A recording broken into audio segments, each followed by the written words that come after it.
The 2018 Atlanta Press Club Loudermilk Young Debate Series. Brought to you from the studios of Georgia Public Broadcasting. The Democratic race for the 7th Congressional District. Good morning. I'm Karen Greer, an anchor for CBS 46. Welcome to the Atlanta Press Club Loudermilk Young Debate Series, originating from the studios of Georgia Public Broadcasting in Atlanta. This is the debate among Democratic candidates for Georgia's Congressional District 7. District 7 includes parts of Northeast Atlanta, including Norcross, Cumming, Lawrenceville, and Duluth. Let's meet the candidates. They are in alphabetical order. Kathleen Allen is a founder of Paid in America, a nonprofit that helps consumers and job seekers find companies that pay a living wage. Carolyn Bordeaux, who's been a professor at Georgia State's Andrew Young School of Policy Studies since 2003. Melissa Davis is an advisory committee member with the Georgia Department of Behavioral Health and Developmental Disabilities. David Kim is a publisher of Teen Link, a national media outlet focused on writing, art, photos, and forums for teens. Ethan Pham is an attorney in Gwinnett County and an advocate for immigrants in Metro Atlanta. And Steve Reilly is a partner in the Lawrenceville law firm of Andrew, Merritt, Reilly & Smith, LLP. Now let's meet our panelists for this morning. Giancarlo Cifuentes is the regional news director at Univision Atlanta. Doug Richards, a reporter with WXIA TV here in Atlanta. And Kurt Yeomans is a senior writer at the Gwinnett Daily Post. Now let's get started. For the rules on today's debate, please visit the Atlanta Press Club website, atlantapressclub.org. Now, to start the debate, each candidate will be asked one question by one of the panelists. Giancarlo Cifuentes, you will get the first question to Carolyn Bordeaux. Thank you, and thank you for the invitation. I wanted to ask you all, and starting with you, what is your point of view on the immigration system? Should Congress be working on an inclusive immigration reform? And separately, what is your point of view on the DACA Dreamers? Should they be able to be allowed to continue staying here and work their future in the United States? Yes, thank you. I think we need an immigration policy that is founded on human dignity and also recognizes the economic reality around our immigration policy. I met a young woman last year whose sister had been going to become a nurse at Gwinnett Medical Center. She went to her mother. She'd filled out all of the paperwork, went to her mother and said, I just need one line filled out here. And it was her social security number. And her mother said, I'm so sorry. I never told you, but I brought you over when you were 1 month old, and you don't have that. And so she was not able to get that job. We absolutely must have a solution for the Dreamers. Now this young woman faces being deported back to a country she never even knew she was from. Beyond that also, though, America has always benefited from attracting the best and brightest and those who are hardworking. And I absolutely celebrate the diversity and energy of our immigrant communities. All right. Thank you very much, Doug Richards. You may now ask David Kim a question. All right. David, if you could undo one thing about President Trump, what would be tops on your list? Wow, one thing is a hard ask, but I think we need to make sure that the Affordable Care Act is reinforced and strengthened instead of being torn away and broken by the current president and the Congress. I mean, it's a shame that we are kicking millions off of insurance. We need to make sure that insurance is more accessible, that insurance is working. We need to make sure that we lower prescription drug prices. That's one of the first things that I will do if I'm in Congress, is make sure that our government is allowed to negotiate those prices so that we can fix our insurance system. We can also make sure that the subsidies come back for those who are low income, as well as making sure that the insurance system is working for all citizens here in the 7th as well as in the country. All right, thank you very much. Kurt Yeomans, your question will be to Kathleen Allen. Kathleen, one of the things that you say on your website is fostering green infrastructure. How would you approach carbon emissions? Should it be addressed something like the carbon fee that groups like the Gwinnett Citizens Climate Lobby has advocated, or is there another approach? I agree with this Climate Citizens Lobby, and I have supported their effort to have a carbon fee, if you will. I think we also need to stop subsidizing fossil fuels. We need to shift our investment in this country to sustainable energy sources and integrate that in with our infrastructure system. My family took a trip last year across the United States, and it was amazing to see the number of windmills that are being erected all across the Midwest. I think that we need to have more of those in Georgia, where we have more wind available at the coastal areas. So, yes, I believe that environmental sustainability is a very important part of our infrastructure development in the coming decades. All right, thank you. Giancarlo, your next question to Steve Reilly. Steve, how would you improve the education system, the programs for K-12 and college if you become the next U.S. rep? I think it's critical that we improve K through 12, high school, college, secondary education, all of the public education system. That's a key to restoring middle-class economic opportunity in America. In terms of K through 12, I think a lot of the initiatives that were started during the Obama administration when Arne Duncan was education secretary were good, solid initiatives that moved our public school system forward. Our current education secretary, Betsy DeVos, is trying to take things backwards. We've got to stop that as a Congress. In terms of college, I think we need to take a look at making college, public college and universities, tuition free to all Americans. I think that's a very important thing that Bernie Sanders talked about during the presidential election. At the time, it was suggested that was too expensive. In reality, it's more than affordable if we're willing to make some reasonable tweaks to the tax code to fund that. All right, thank you. Doug, back to you. Your question to Ethan Pham. Mr. Pham, the Environmental Protection Agency currently seems to be emphasizing the deregulation of environmental laws rather than increasing or enforcing existing environmental laws and regulations. Is there anything about that that's good in your opinion? Is there a middle ground between perhaps what they're trying to do in terms of deregulation and the Democratic position of better environmental enforcement? There is nothing good about what they're trying to do. I don't know if you all travel to parts of Asia or not, but over in places like Vietnam and China, they are experiencing high levels of pollution over there. I was in Vietnam just a couple of years ago, and 5 minutes after I walked out of the hotel room, I swiped my finger off my face, and there was a layer of dust on my finger. And so this issue is very personal to me. Having grown up in a country where there are no rules to regulate pollution, and it's very unfortunate that we have an American president who has put in charge as the head of the EPA someone who is a climate change denier, someone who doesn't believe in the science. They are listening to the conspiracy theorists and not the scientists. And when I'm congressman, I will do everything I can to make sure that the protections for the EPA remain in place so that our environment will be protected. What is so wrong with leaving a cleaner planet to our children and grandchildren? All right, thank you. And Kurt, your final question in this round for Melissa Davis. Melissa, I'm going to jump back to education for a second. You mentioned on your website that you have some issues with the policies that have come out of Washington in the past regarding education, and you mentioned items such as vocational training and STEM or STEAM. What is the approach you would like to see taken? Is it funding for education-related programs? Is it taking another crack at curriculum? For you, what is it? Yes, thank you for the question. As a person who came from a very rural area, it's very personal for me because I grew up in Dillon, South Carolina, and Dillon was ranked last in the country for education.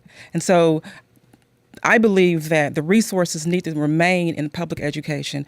We need to make sure that the classrooms are appropriately sized, and the teachers have the resources that they need in order to give all of the students, every student, regardless of where they live, an opportunity for an adequate education. And so for me, it's very important that we put the proper resources and make education equal and give everyone an equal opportunity to achieve their highest potential. Thank you. All right, thank you. And that concludes the first portion of this debate. The candidates will now ask a question to one of their opponents. Each candidate will have 30 seconds to ask the question, then 60 seconds to respond and answer, 30 seconds for a rebuttal. By random selection, David Kim, you're going to ask the first question to one of your opponents.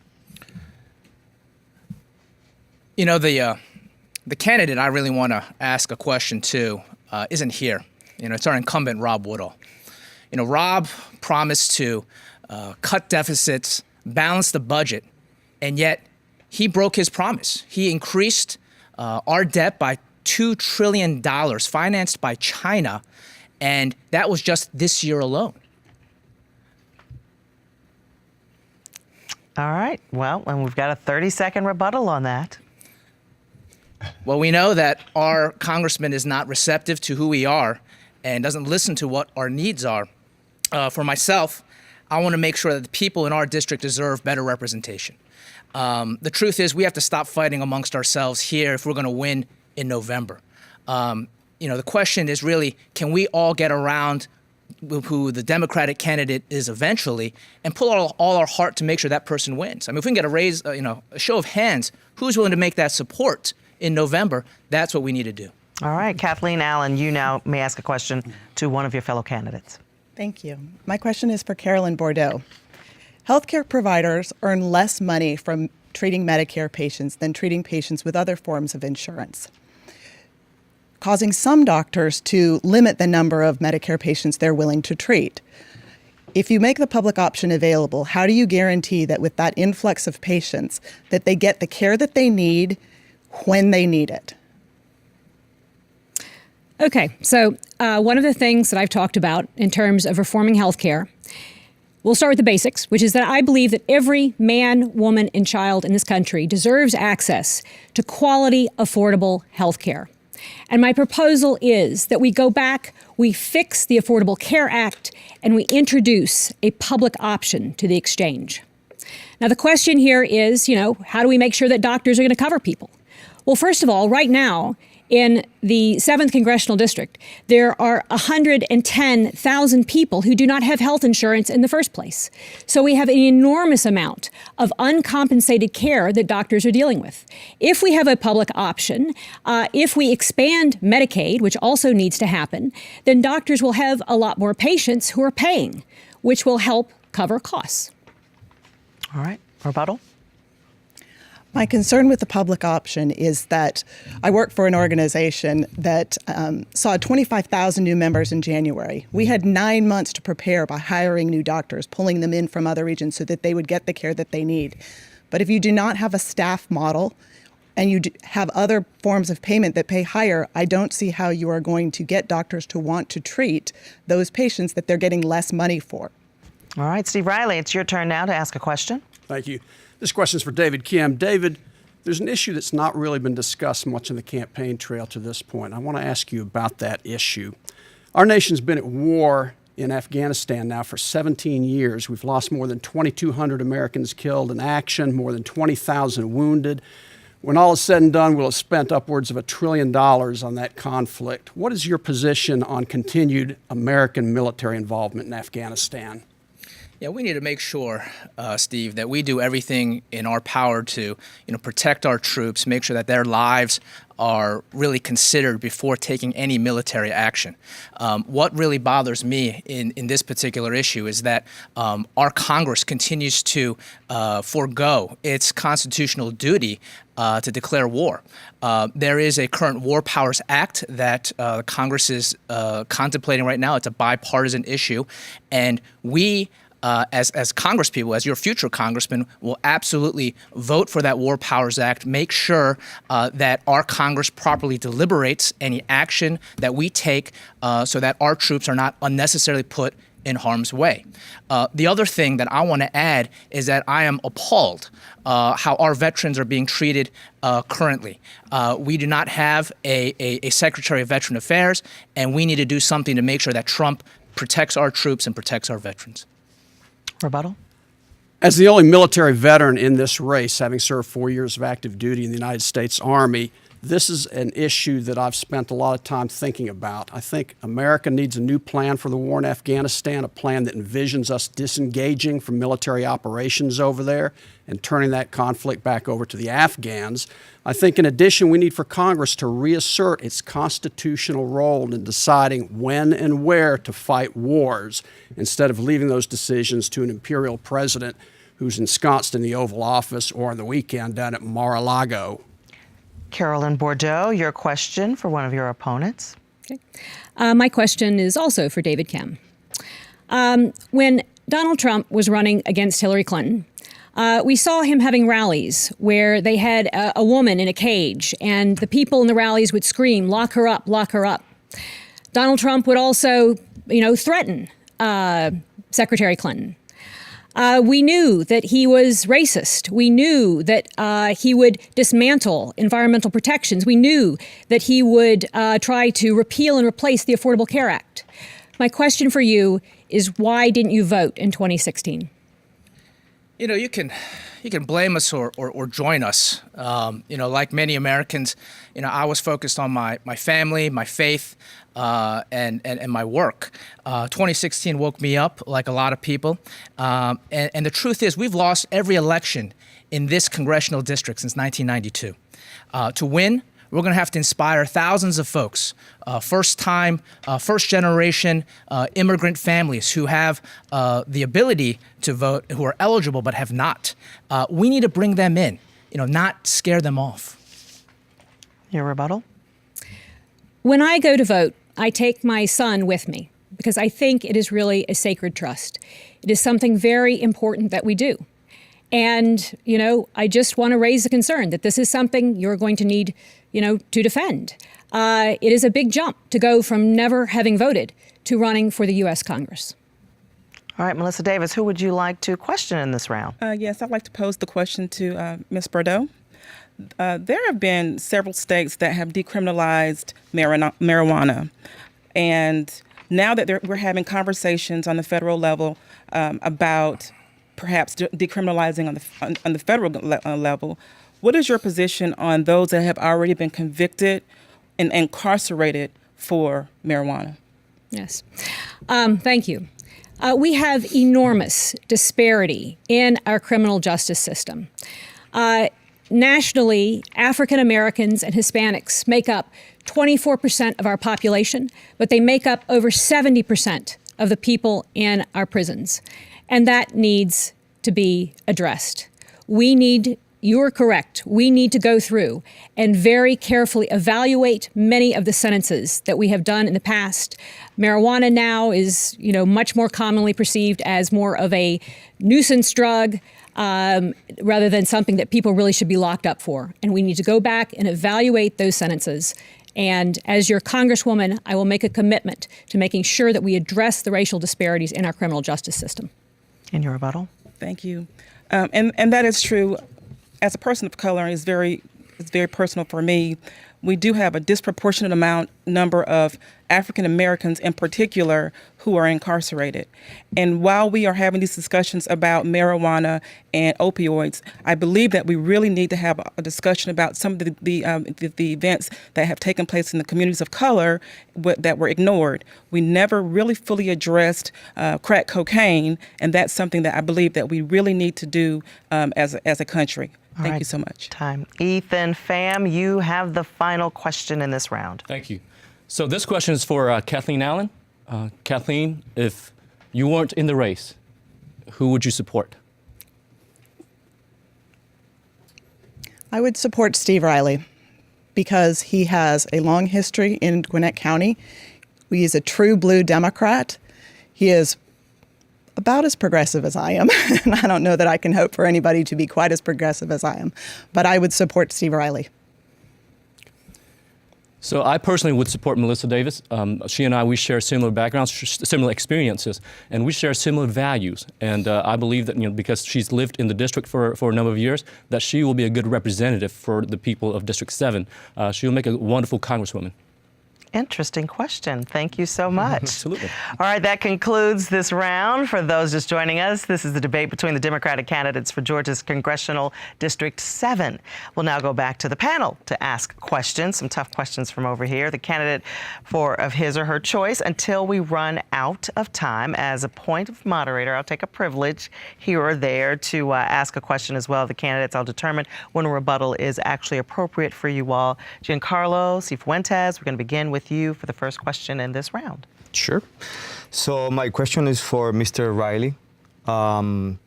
It usually happens, your district has about 18% of Hispanic residing in your district. And it usually happens in other races where during the campaigns, the Hispanic voters get a lot of the sweet talk from the candidates. But once they make it to office, the doors are shut. And it has happened in the governor's race before, a couple of years before.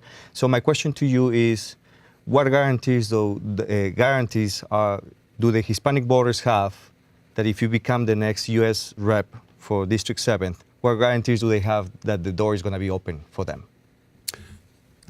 The 7th District and Gwinnett County in particular have become incredibly diverse communities in recent years. It's going to be critical to have a congressman that doesn't just stay in Washington and conduct telephone town hall meetings like our current incumbent, Rob Woodall. We need a congressman that's going to come down, come back home, meet with all of the folks who need to have a place at the table, all of the different groups in the communities, Latinos included, make sure that their views, their concerns are heard, and make sure that they understand that they're a critical part of moving this country forward. A big issue, of course, of interest in the Latino community is immigration reform. We've got to have comprehensive immigration reform. There was a bipartisan bill passed through the Senate in 2013 that would have resolved so much of that issue, including creating a path to citizenship for the Dreamers. That was never permitted a vote in the U.S. House. I would press for a vote on comprehensive immigration reform as a priority. All right, Doug Richards, you have the next question. Carolyn Bordeaux, I'd like to ask you, if you were in Congress now, and this is kind of a yes or no question with an explanation perhaps afterward, if you were in Congress now and had an opportunity to vote to repeal the tax cut that many of your constituents are now enjoying, would you vote to repeal it now? Yes. I think we need to repeal it and revisit those issues. That was not a tax cut. That was a cash advance on our national credit card. And it is very heavily weighted towards corporations and towards very wealthy individuals. It is going to add to the debt $1.5 trillion. And we need to revisit that entire thing. Yes, the corporate tax rate needs to be cut, but when you cut it, you need to close the loopholes, such as the tax break for ownership of private jets, such as the tax break that hedge fund managers get. So we need to go back and revisit this tax bill, reweight it towards working families. Thank you. All right, Kurt Yeomans. This also is addressed to Ms. Bordeaux. So you mentioned on your website the need for affordable health care. Let's say you're elected, but end up serving in a Republican-led House that has shown it wants to repeal Obamacare. How do you go forward on ensuring affordable health care in that kind of environment? Yes. So I take a lot of pride. I have worked with Republicans and I have worked with Democrats throughout my life. When I worked for Senator Ron Wyden as a legislative aide, every single bill that I worked on was bipartisan. And so I'm very comfortable trying to work in a bipartisan environment. I think there are a lot of Republicans who are ready to get on board with things like expanding Medicaid and with restoring the Affordable Care Act. Now, we have to have some changes in Congress, of course. But there are hospitals, there are chambers of commerce in Georgia and throughout southern states who recognize that this is in the best interest of their state to have this kind of health care reform. And what I would do is work with them to go to their members and build a coalition to solve the problem. All right. Thank you so much. And Cifuentes, Mr. Giancarlo, it's up to you now. Okay. My next question will be for Mr. Kim. I would like to find out what's your point of view on gun control, and should teachers be allowed to carry their guns on schools? Yeah, I mean, teachers should not be allowed to carry guns onto schools. We need to make sure that, our schools are safe and secure when parents drop their kids off. When it comes to gun control, we need to make sure that we get sensible gun reform laws passed. 97% of the American people believe in universal background checks. We're not getting that done. We need to make sure that the gun show loopholes are closed. We need to also make sure that those who've been convicted of a violent crime or domestic abuse also don't get access to guns. Getting military-style weapons off the streets is another priority. Those are the things that I'll vote on as your congressman. I think it's a tragedy when our Congress continues to do nothing. We just had a recent shooting over in Tennessee at the Waffle House when the Secret Service themselves identified that individual as not needing to have those guns, and he was given those guns back the next day. We need to stop that. We need to make sure we have a change in Congress. Giancarlo, that was one of the questions I was going to have for the entire panel. So if we could get everybody 60 seconds to answer that question. Steve, we'll go with you now. We need significant gun control reform, gun control legislation in this country. We've needed it for a long time. That starts with universal background checks on all firearms purchases. It continues with returning to a ban on assault weapons, such as that existed between 1994 and 2004, a ban on extended magazines, a ban on bump stocks, and we need to pass this bill that's been bouncing around the U.S. House that serves to incentivize the states to create gun violence restraining orders. Those are orders similar to what we call a family violence protective order here in Georgia. It is an order where a citizen can go to court and petition the court to take up the firearms of someone in the community who's showing behaviors that suggest that they're likely to use those firearms unlawfully. We need to pass that bill right now. All right. We live in a first world country, not the battlefield that was Vietnam or Afghanistan anymore. Our kids should not be getting slaughtered left and right, day in, day out. I'm getting sick and tired of our politicians giving us thoughts and prayers after thoughts and prayers. We need to do more. Bump stocks, we need to do away with them. AR-15s and AK-47s, they don't need to be in the streets of America. We need to get rid of them. I was down at the state capitol a few weeks ago marching alongside our youth to, in the March of Our Lives event. I was so proud of them. They have, for the first time, taken the narrative on the gun issue out of the hands of the NRA and are now in charge of this gun debate. We need to do more. We need to get involved and help make sure that this momentum rolls along. Because if we don't elect more leaders who are willing to make the hard decisions on gun issues, the ones that are left will be the ones who are beholden to the NRA. We've got a congressman from District 7, Congressman Rob Woodall, who has said that he doesn't believe there should be any kind of federal legislation dealing with gun laws. That's how extreme they are. We need to get rid of them. We need to vote on May 22nd and in November. Ethan, should teachers be armed in the classrooms? They should not. It's unconscionable that we have leaders in government saying that we don't have enough money for books and computers, and yet in the same breath, they tell us, let's set aside money for bullets and guns to arm our teachers. That is unconscionable. All right, Melissa? I am a mother of a beautiful 11-year-old daughter. And when I send my child to school, I tell her I love her, tell her have a wonderful day, and learn as much as she can. I do not think that that's the last time I will speak to my child. I send her to school to get an education, not to be shot and killed. I absolutely support increasing the purchasing age for guns. I certainly believe that we need common sense gun laws. We need to ban assault rifles. All the things that the other candidates said are absolutely true. But we also have to have a conversation about why this is happening. We're talking about all the things we need to do in order to prevent people from having legal guns. But what about people who are getting gunned down in their communities, just going to their home, going to the grocery store, going to church? We need to talk about the systemic problems that are in these communities, and that's a conversation that we're not having. So as your Congresswoman, I will have a conversation not only about strengthening the laws, but talking about what we need to do to take these illegal guns out of the streets. Yes or no? Do teachers need to have guns Teachers in the do classrooms? not need to be armed with guns. All right. Thank you very much. All right, thank you. My answer is probably not going to sound that different. I think we need to have a ban on assault weapons, a ban on high-capacity magazines, a ban on bump stocks. We need to expand, make sure we have a universal background check that closes the gun show loophole, and we need to make sure that the universal background check, the information that flows into that, is complete and includes things like domestic violence. I will say, as I've talked to people around the district, I've talked to Republicans. I talked to a guy, I think he gave $10,000 to the Georgia Republican Party.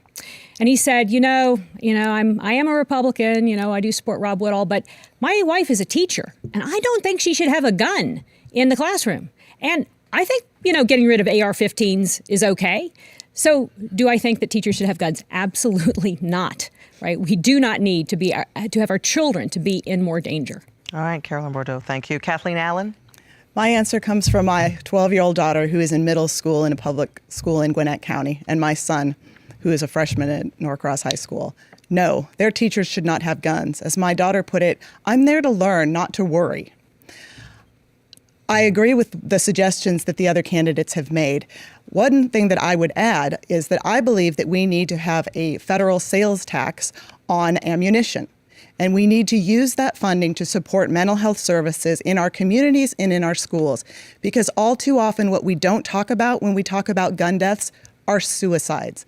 And those make up half the gun deaths in America. But they don't get big news because it's not lots of victims on one day.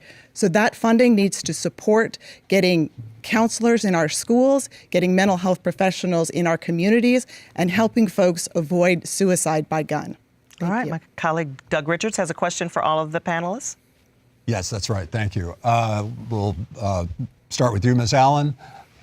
If you were in Congress right now, would you be favorably or unfavorably disposed toward an impeachment resolution for President Trump? I would not at this time. I believe, having studied government in college, I studied government and French, essentially diplomacy. U.S. foreign policy was my emphasis. And one of the things that I have truly appreciated about our democracy is the different branches. And I believe that the Mueller investigation needs to continue and be completed before Congress considers any impeachment proceedings. However, I would caveat that if President Trump makes an attempt to end the investigation prematurely, then we should be considering impeachment proceedings before the Mueller investigation is complete. All right, Carolyn Bordeaux. Yes, so one of the reasons I'm running is to be a strong check on President Trump and a check on his agenda. And I also think we need to ask certain things of him, such as for him to show his tax returns. That being said, I do think that we need to be very careful about impeachment. It is something that can destabilize the country. I don't expect President Trump to be honorable, like someone, sort of Richard Nixon was, in that he at least stepped down, when he was facing those kinds of charges. I think he'll, try to take everybody else down with him if that is to happen. So I think we have to be very careful. We have to see what comes out of the Mueller investigation and then, evaluate the evidence. Melissa Davis. Yes, I agree with the first two candidates. I do believe that we have to let the Mueller investigation continue to play out. This is a democracy. We as citizens like to know that there's a rule of law and that we will have a fair day in court. So I believe that we should certainly let this investigation play out. And I do think that we will have justice very soon. So I do not support right now an impeachment for the president, although the evidence is still being laid out. And so until we have all those details, right now I do not support impeachment, but I do support continuing with the investigation. David Kim? I don't believe Richard Nixon was very honorable. I mean, he's a man who thought he was above the law. We have a president that also believes likewise. But we need to look at the facts, right? So we need to absolutely protect the special investigation that's going on with Robert Mueller. There's bipartisan discussion to make sure that investigation proceeds. And the Constitution is very clear. We as Congress people have to review that report, then draw up articles of impeachment, and then decide whether or not we will vote. And I will cast my vote at that time. But it's ridiculous, whether you're a Republican or Democrat, to say I'm going to impeach or not impeach without looking at the facts, right? We are not Republicans here standing up. We don't accuse people by tweet. We don't have a trial by the media and the public. That's not the way democracy works. And I want to make sure that we follow our constitutional obligation, and I will vote accordingly when that time comes. Ethan Pham. My dad and granddad fought against communism in Vietnam. They fought against an authoritarian regime for freedom and democracy over there. You know, it's very unfortunate that we have an American president who seems to be providing cover for the Russians in their meddling with our elections. We have an American president who has called the press the enemy of the American people, who has brought his kids into this administration to run the government, who has bashed our judges who are members of an independent judiciary in our system of government. And he has fired prosecutors in charge of investigating him. My family did not leave one authoritarian regime to go live in another.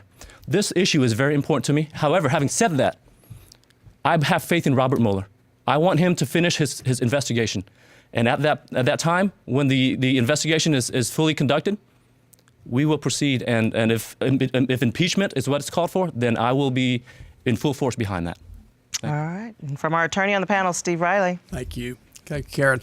With every crazy tweet that the president releases each day, he's engaging in bad conduct, dishonorable conduct, frankly. But to this point, I've not seen evidence that merits impeachment.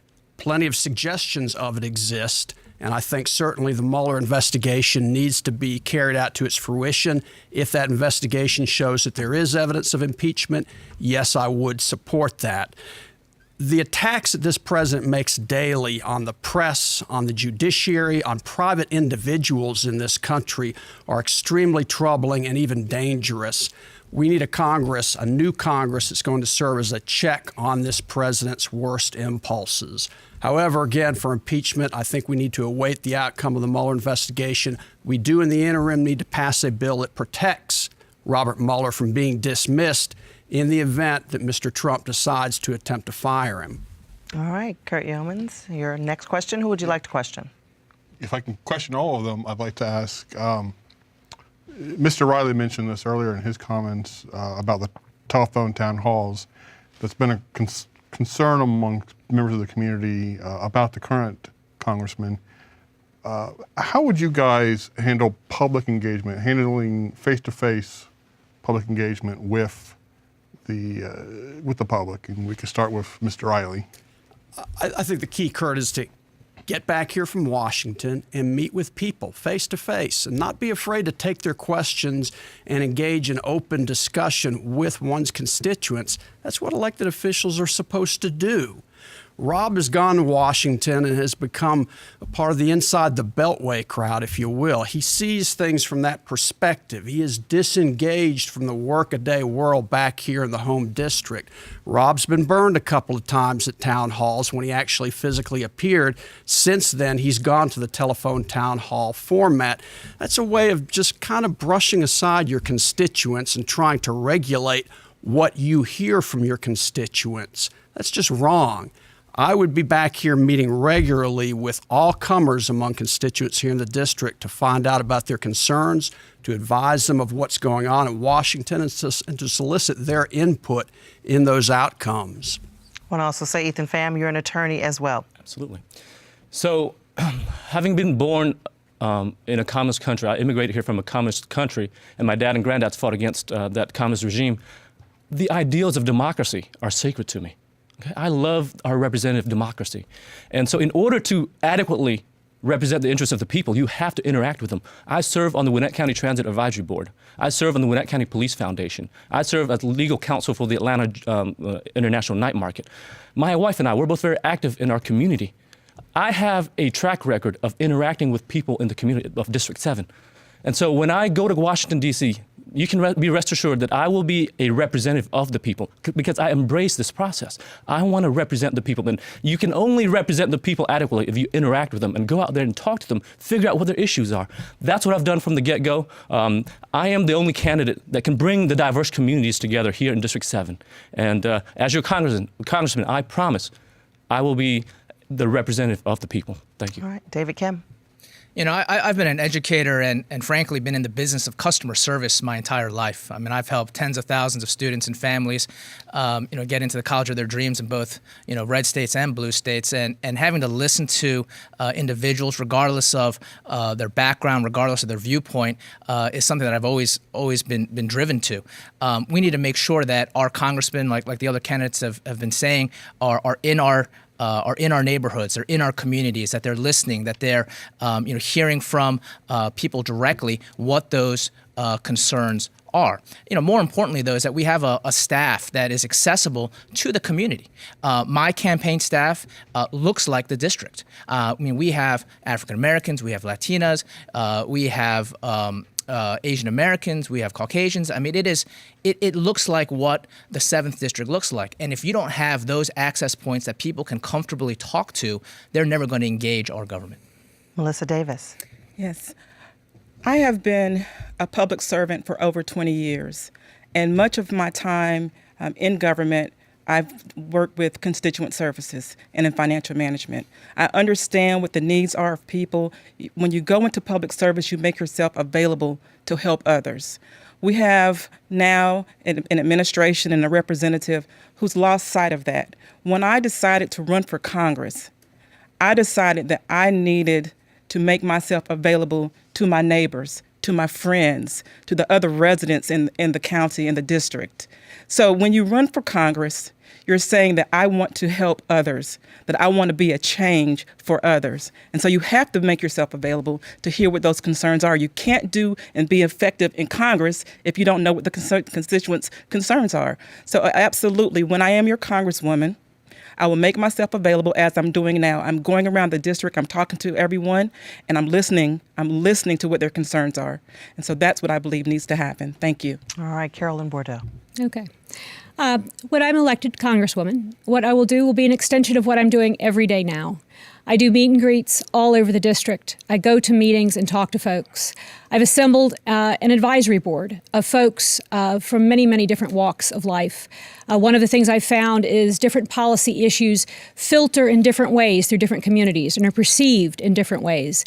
And so making sure that you're really talking to folks who really are diverse and have different perspectives is very, very important. But beyond this, my door is always open, and I will have staff that is out in the community working with the city councils. I will be going to the churches and also reaching out in every way that I can think of to make sure that I hear the voices of the people in the district. And Kathleen Allen. As your representative in Congress, I represent all of the constituents in the 7th District. And that means those who are undocumented, that means children, that means felons who have not retrieved their right to vote, and it includes voters. So yes, I will be having town halls. I went to the college across the street from Gabby Giffords at the same time that she was at Scripps and I was at Claremont McKenna. So I think of her often when she was out with her constituents and getting shot. That is a concern of mine, but I am brave, I suppose, in the way that I will continue to do those open air town halls. That was one of the first things I did when I started campaigning. And I have also gone door to door to folks who are voters and folks who are not yet voters and talk to them. And I will continue to do that. I laugh when I hear that Congress is on vacation again. That means they're in the district and they should be working. This is where my family is, my children, my husband, my father who lives with us, our dog. I will be here as much as possible and out with my neighbors and all of our constituents in this district. Thank you. All right, thank you very much. Giancarlo, you have the next question. Sure. To everybody. If you'd like. So there's a lot of talks about cutting federal funds to jurisdictions who support sanctuary cities. And I want to find out what's your take on that. And I'll start with you, Carolyn. I deplore that the Trump administration is doing that. I think that we have levels of government that need to be respected, and we don't need a heavy-handed federal government telling cities what they can do. I don't know if any of the other candidates are as progressive as I am when it comes to immigration reform, but I want to clearly state that I support a pathway to citizenship for undocumented immigrants. I believe that that pathway must include paying a fine as restitution for the cost of immigration enforcement when they overstayed legal entry or entered illegally. But we have a number of crimes in this country that we allow people to pay a fine as restitution. And I believe that undocumented immigrants should have that system and should be able to pay off their debt and their fine and become citizens at some point. And I will pursue that my first day as your representative in this district. Thank you. All right, Carolyn Bordeaux. Okay. No, I do not agree with that policy. And I think what's interesting is that in Gwinnett, we actually have the opposite, where our law enforcement are actively cooperating with ICE through the 287G waiver program. I think there's a challenge. I think we have to reach out to the Latino community and really engage them in the democratic project. They're struggling. They're not represented in government the way they need to be. And therefore, a lot of the policies coming out of Gwinnett and local government are, very contrary to their interests. Yes, I think we need to have a path to citizenship. I think it needs to take some time, and there should be a fine at the end. But there should be a way, a status that people have, and a clear path for them to become, fully participating members of our community. All right, Melissa Davis. Yes, I think the policy is simply a scare tactic. I'm very disappointed that it was ever even mentioned. But I do applaud, and I'm very happy for those who have fought against it and said we are still going to help all of those who are in need of help, all of these immigrants who have been a part of this community, who has helped to increase economic growth in this country. And so I absolutely am against this policy. But what we have to understand is the immigrants that are living here today are just as much a part of this community as we are, as you are, as I am. And so I would do everything that I can to make sure that they have a path to citizenship. We also have to address the fact that they're here working, and oftentimes these business owners are using them to make themselves richer, but which is unfair to them as part of this community. So again, I will work as hard as I can to make sure that they are given a path to citizenship. Thank you. David Kim? Yeah, to answer your question, it's no. But one thing that really just confuses me is that it seems like the Republicans, when it comes to issues of immigration, want to expand the reach of the federal government, right? Whether it's making our police officers ICE agents, whether it's not respecting the decisions that our municipal and community governments are making with regards to immigration. We haven't had comprehensive immigration reform since Ronald Reagan. I mean, we're still using the same laws since then. I mean, it's no wonder that every year we continue to see the number of undocumented increase. And that number is anywhere from 11 to 20 million. I mean, it's one of the greatest human tragedies that we have in this country right now. We are a compassionate country, and we need to show that compassion through better laws. Providing a pathway to citizenship for Dreamers is an absolute must.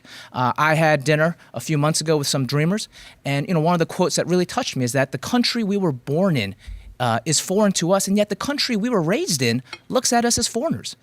That is not right. We need to have comprehensive immigration reform. We need to put a check and balance on this president and the attorney general, and we need to do the right thing as a people. Time. All right. Thank you very much, Ethan Pham. Thank you. As the only immigrant in this race, and as a former city attorney who advised local governments on these issues, and with someone who has a wife who is an immigration attorney, the issue of immigration is very personal to me. We see on a regular basis families being torn apart over just minor traffic infractions now because of 287G. Gwinnett County is the most diverse county in the entire southeastern United States. It is the fourth most diverse county in America. Yet we have a lot of our neighbors, like I said, being torn apart, families being torn, families that have come here and want to contribute back to the society. They're being torn apart.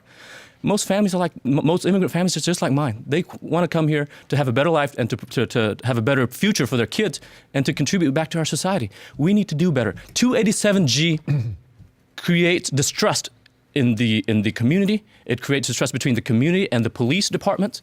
And so we have people who are victims of abuse, who are fearful of coming forward to report these crimes because of 287G. So right. I disagree with 287G. That's our time. Thank you very much, Steve Reilly. I would oppose attempts by the federal government to cut off funding to sanctuary cities. But let me go further and say this. So many of our Republican friends forget something very important when it comes to the Dreamers and many of the undocumented folks that are here in this country and have been here for an extended period. And that's this. We invited these folks here. Oh, yes, we did. With a wink and a nod, we invited them to come here and work in our meatpacking plants, in construction, in carpet mills, in agriculture, and we've all benefited as a result of their being here and contributing to the economy. Our cost of living has decreased. We've been able to live better as a result.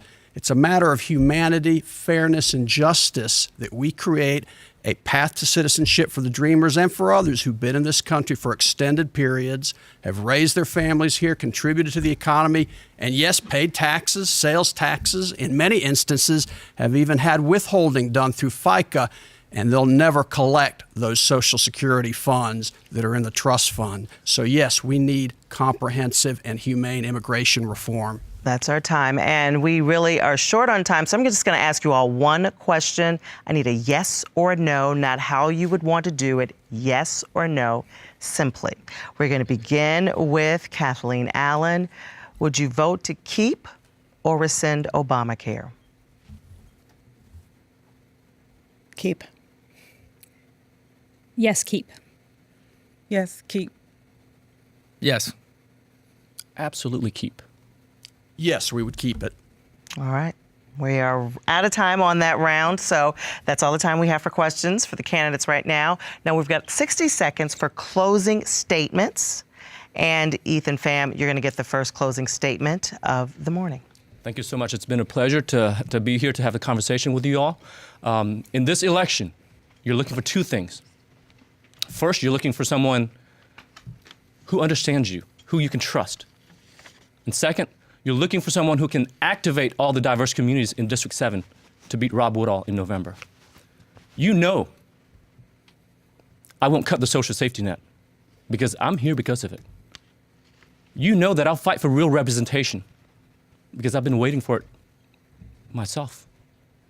You know that I'm going to stand up to Donald Trump because my family did not leave one authoritarian regime to go live in another. I ask for your support and your vote on May 22nd. And again, in November. My name is Ethan Pham. My last name is spelled P-H-A-M, ethanpham@congress.com. Thank you so much. All right, David Kim, it's your turn.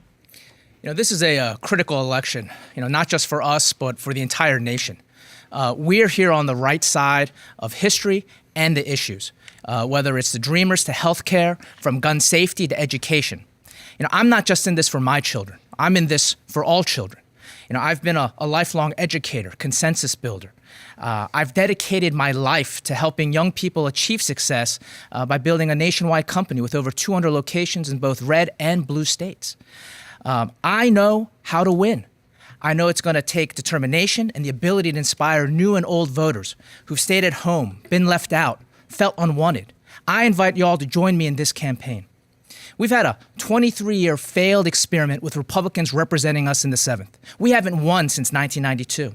Let's return to our Democratic and Georgia roots. Roosevelt, Kennedy, King, and Carter. I'm running to restore that tradition of common sense and integrity. My name is David Kim. I ask for your vote on May 22nd. Carolyn Bordeaux, your closing statement. Okay. Thank you all for doing this, having this wonderful forum. I am the daughter of teachers, and they had a deep commitment to public service, and that is something that I have carried in my heart throughout my life and has informed what I've done. I'm currently a professor of public policy at the Andrew Young School of Policy Studies. I've also served with several U.S. representatives and a U.S. senator. I was director of the Georgia Senate Budget and Evaluation Office, and I founded the Center for State and Local Finance. And my students work all over the metro area. I am running for office because I woke up on November 9th and Donald Trump had been elected a president. And I recognized that I needed to step up for the country that I believe in. My country is diverse, it is inclusive, it is global, it is not racist, it is not sexist, it is not isolationist. And we have a congressman in this district who is joined at the hip with this president. I am here to stand up a formidable campaign that will be a force to be reckoned with in the fall, and I ask for your support on May 22nd to take it forward. Melissa Davis, your closing statement. Yes, we live in a country that has many opportunities. People have achieved the unimaginable. Yet we have people who are having to make decisions between health care, food, and housing. As I've gone around this district and I've talked to so many people over the last several months, they told me they want a representative who understands where they are, who can meet them where they are and help them change their circumstances. I came from very humble beginnings, and I understand what it means to struggle.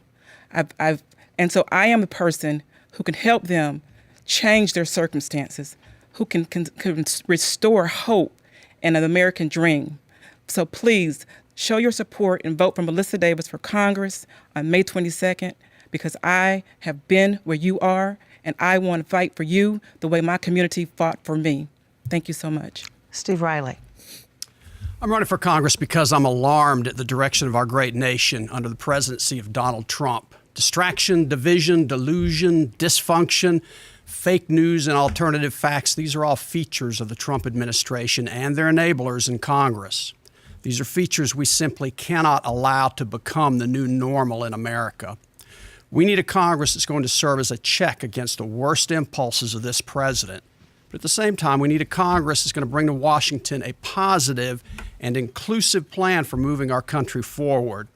That starts with restoring middle-class economic opportunity and making health care affordable and accessible for all Americans.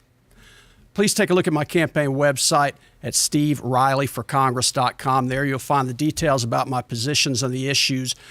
I thank you for being here today and for your attention and giving us this time, and I ask you for your support and your vote in the Democratic primary on May 22nd. And our final closing statement will come from Kathleen Allen. I thank the moderators, I thank the candidates who are here, and most importantly, I want to thank the viewers and the listeners for participating in this debate. I have been a voter ever since I was 19 years old and my mother was on the primary ballot. I am a true progressive Democrat.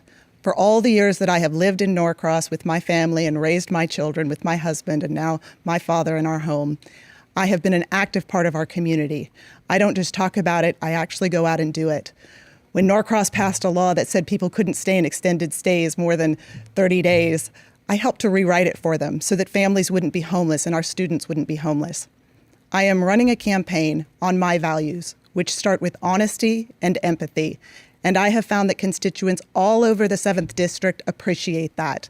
My name is Kathleen Allen. I am your first choice for Congress. My website is electKathleenAllen.com. I ask for your support May 22nd, likely July 24th, and November 6th. Thank you. All right, and that concludes our debate. Thank you all very much. We would like to remind voters that the primary elections will be held Tuesday, May 22nd, and early voting has already begun across the state. So thanks to the candidates and to our panel of esteemed journalists. We'd also like to thank the Atlanta Press Club for arranging today's debate. For more information about the Atlanta Press Club and all of the debates they'll host this primary election season, visit atlantapressclub.org. This debate will be archived there and on Georgia Public Broadcasting's website at gpb.org. I'm Karen Greer. Thanks for joining us at the Atlanta Press Club Loudermilk Young Debate Series.